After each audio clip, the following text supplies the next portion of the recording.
नमस्कार सम्पूर्णमा च्यानलमा नयाँ हुनुहुन्छ भने सब्स्क्राइब गरिदिनु होला र बेल आइकन दबाइदिनु होला। भिडियो मन परे लाइक कमेन्ट र शेयर गरिदिनु होला।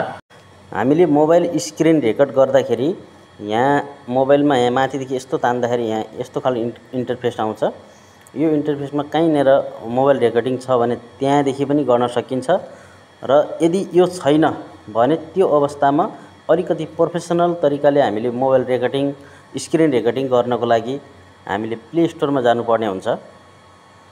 प्ले स्टोरमा गएर स्क्रिन रेकर्डर यहाँ यसरी सर्च गर्दाखेरि यस्तो आउँछ, यस्तो खालको इन्टरफेस आउँछ। जस्तै तपाईको स्क्रिनको लागि अब स्क्रिन रेकर्डको लागि अब यो पनि हो, यो पनि हो, यो पनि धेरै खालको तपाईको चाहिँ एप्सहरु आउँछ। त्यो मध्येमा एकदमै प्रोफेसनल अलिकति राम्रो खालको फिचर भएको तपाईको चाहिँ 100 मिलियन प्लसले डाउनलोड गराएर रहेछन्। यो एजेड रेकर्डर भनेको छ। यो 1 2 3 नम्बरमा यसलाई डाउनलोड गर्नु होला।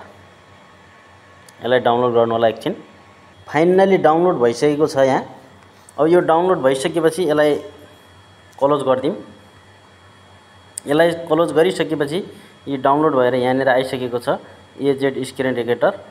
अब सिम्पली यसमा क्लिक गरौँ। यसमा क्लिक गरिसकेपछि हामीले यहाँनिर चाहिँ यसलाई एलाउ गर भनेर भनेको हुन्छ। यसमा एलाउमा क्लिक गर्ने। यहाँ क्लिक गरिसकेपछि यहाँ एप्स एलाउ गर्नुपर्ने हुन्छ। यहाँनिर आउँछ अप्सन।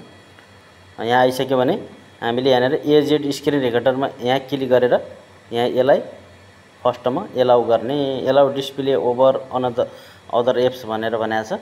यसमा एलाउ गर्ने। यो गरिसकेपछि यसलाई सिम्पली ओके गरिदिने हैन। यसलाई एलाउ गरिदिने। एलाउ गरिसकेपछि यस्तो खालको इन्टरफेस आउँछ। यस्तो खालको इन्टरफेस आइसकेपछि अब हामीले यहाँनिर सेटिङ गर्नुपर्ने हुन्छ।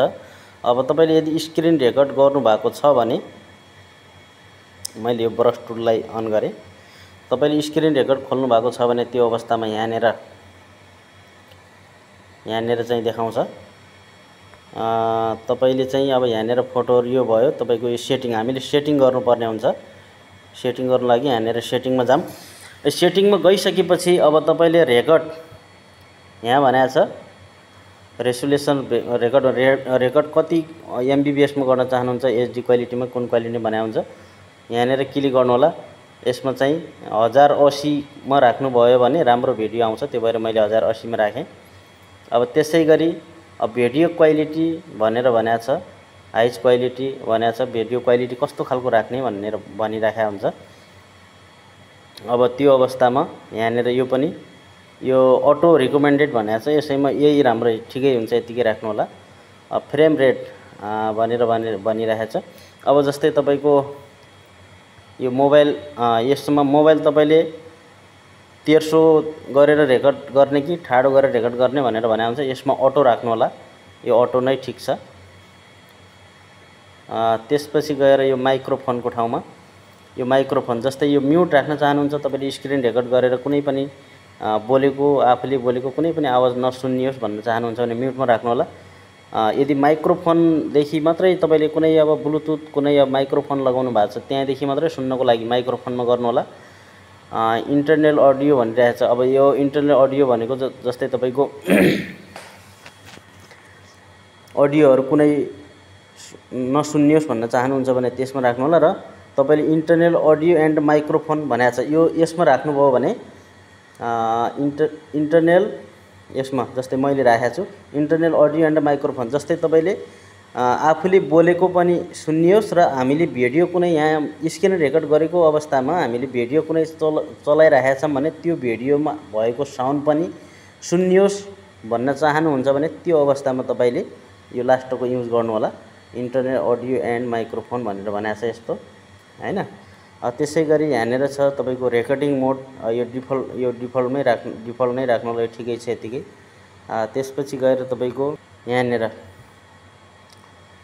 सिंगल एप्स रेकर्डिङ फुल स्क्रिन ओन्ली भनेर भनेको छ। यो पनि ठीक छ यतिकै।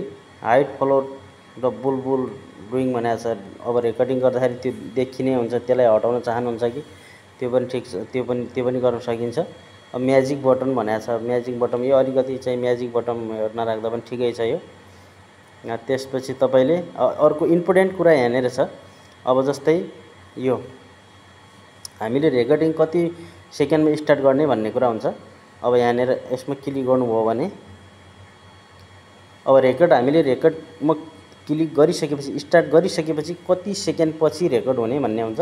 3 सेकेन्ड, 5 सेकेन्ड र 10 सेकेन्ड। हामीले 3 सेकेन्ड मैले राखेको छु। 3 सेकेन्ड भइसक्यो भने स्टार्ट गरेको 3 सेकेन्डमा रेकर्ड हुन थाल्छ।